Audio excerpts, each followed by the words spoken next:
ang dapat ikaso kay Leviste. January 11 daw, may testigong empleyado ni Leviste si Nelia Gonzales ang nakakita nag-away umano si Leviste at De Las Alas.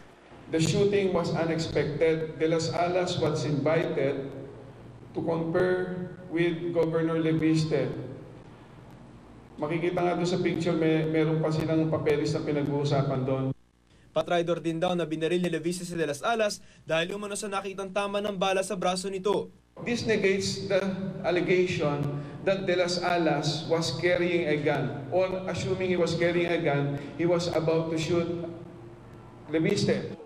Pero ang mas nakakaintiga sa resulta ng investigasyon, lumutang na maaaring may kasabwat o katulong si Leviste nang patayin niya si De Las Alas. Ayon sa DOJ, hindi raw kasi tugma ang mga slugs na na-recover sa crime scene sa baril na na-recover kay De Las Alas. Maaaring may iba pa raw tao na may dalang baril noon. At tila pinakailaman daw ang mga ebidensya sa crime scene bago pa man dumating ang mga investigador. Miski hindi bumaril yung iba, sila ay tumulong upang ma-assure ni Leviste na mapatay niya si De Las Alas nang hindi makakalaban. Good news para sa pamilya ng biktima ang pag-upgrade sa kaso. Ito yung talaga namin gustong isampang kaso.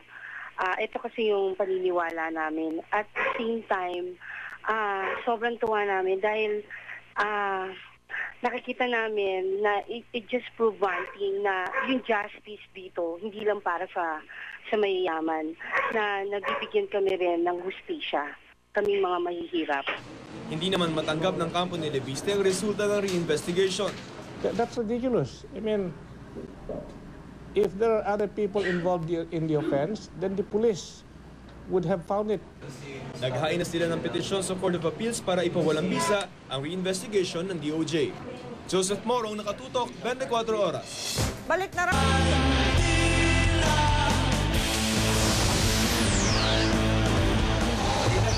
Bago pa man dumating ang mga operatiba ng SOCO, ito ang nakita ng DOJ sa ginawang re-investigation. May ulat si Maan Macapagal. Ayon sa prosekusyon, sa frontal shot na ito ng katawan ni Rafael De Las Alas, kitang-kita ang natuyo ng dugo na dumaloy buhat sa kanyang tenga patungo sa pisngi. Ibig sabihin nakatungo noong una ang ulo ni De Las Alas, pero nang datnan nila si De Las Alas, nakasandal na ang ulo nito sa upuan. Dalawa yung possibility, no? Yung naka-daus-dus na yung mukha niya, kaya tumulo na rito, tinayo siya upang barilin ulit sa mukha. Isang possibility yun, no? O talagang tinayo na lang. Inilagay din lang daw ang baril ni De Las Alas sa kanyang kamay. May gasgas daw kasi sa upuan ni De Las Alas kung saan ipinilit isiksik ang baril. Sinubukan din daw ipasok ang daliri ni De Las Alas sa gatilyo ng baril. Pilit na nilagay. Bakit hindi nakalagay yung finger ni De Las Alas sa loob? May attempt malamang na ilagay, pero at that point of time, medyo nagsiset in na yung rigor mortis. Ibig sabihin naninigas na, hindi na magalaw. Close range o malapitan ng barilin si De Las Alas, patunay rito ang mga gunpowder residue mula sa mga sugat dulot ng mga tama ng baril sa mukha at ulo ni De Las Alas. May nakita ring dugo sa dulo ng baril ni Leviste. Isa pang patunay na binaril si De Las Alas ng malapitan ay ang marka ng tama ng baril sa kanyang ulo. Makikita nyo na merong yung bilog ng tama ng bala, yung entry, merong guhit-guhit paikot. Ibig sabihin yun, close range nga, binanatan siya. Dagdag ng prosekusyon, kung armado si De Las Alas, nakapagtatakang isinanggapan niya ang kanyang kaliwang kamay, imbis na iputok ang baril. Wala sa mga tingga at balang na-recover ang tumugma sa kanyang baril. Pababa rin daw lahat ng tama ni De Las Alas, kaya malamang nakatayo ang bumaril sa kanya. May nakita ring elemento ng pagtatraidor o treachery dahil ipinatawag ang biktima sa opisina daw walang kamalay-malay na babarilin siya. At kalupitan o cruelty sa dami ng tama ng bala na nagpapatunay umano na plano talaga siyang patayin. Batay dito, inirekomenda ng prosekusyon ang pagsasampa ng kasong murder laban kay Leviste. Umangal naman ang kampo ni Leviste.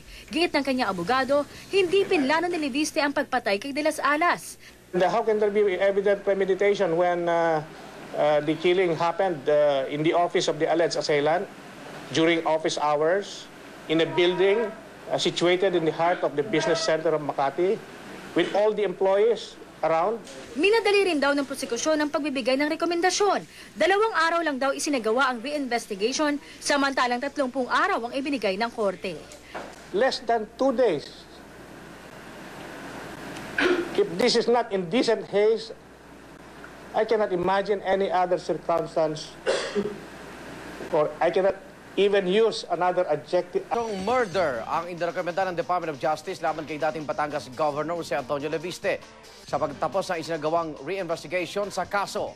Ikinatuwa naman ng pamilya ng biktimang si Rafael de las Alas ang resolusyon ng DOJ. Saksi si Joseph Moro. Murder at hindi homicide ang kasong dapat daw isampa laban kay dating Batangas Governor Antonio Leviste para sa pagkakapatay niya kay Rafael de las Alas. Ito ang lumutang sa bagong investigasyon na ginawa ng DOJ. Ayon kay Senior State Prosecutor Emmanuel Velasco, malinaw daw sa mga ebidensya sa crime scene na tila pinagplanuhan at patraidor umanong pinatay ni Leviste si de las Alas. The shooting was unexpected. De las Alas was invited to confer with Governor Leviste. Makikita nga doon sa picture, meron pa silang papeles na pinag-uusapan doon. Tila hindi rin daw inasahan ni de las Alas na babarilin siya ni Leviste. Maaaring nakaupo raw ito ng barilin at sinalag na lamang ng kanyang braso ang bala. Hindi na rin daw nakapalag si de las Alas dahil pinagbabaril na siya sa muka at ulo. Pero ang mas nakakaintriga sa resulta ng investigasyon, posible raw na may nakialam sa katawan ni de las Alas at sa mga ebidensya sa crime scene bago dumating ang mga investigador. Ang dugo raw sa exit wound sa kanang tenga ay tumagas patawid ng mukha ni de las Alas. Ibig sabihin nakataob ito nung una. Imposible raw na tumagas ito ng ganoon kung nakatihaya ito ng bawian ng buhay. Tila planted din daw ang baril na nakita sa kandungan ni de las Alas.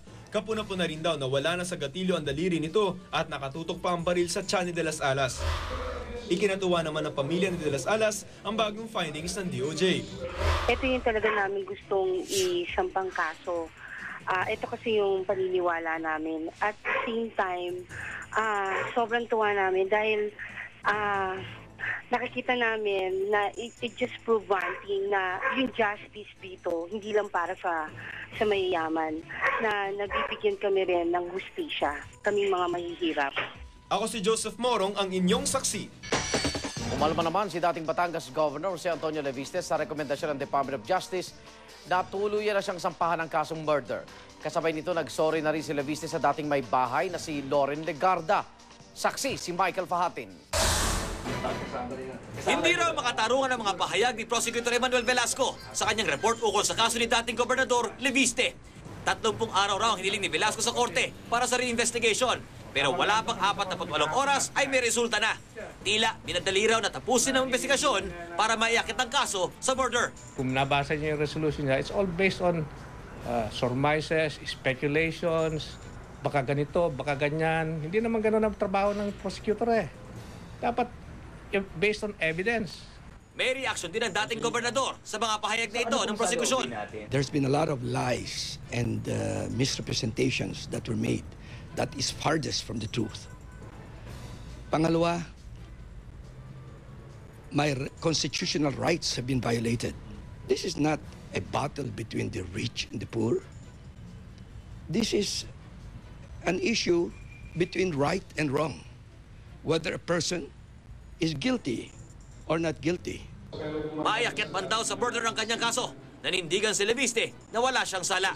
Narito na rin, I have no alternative but to defend myself. I am innocent.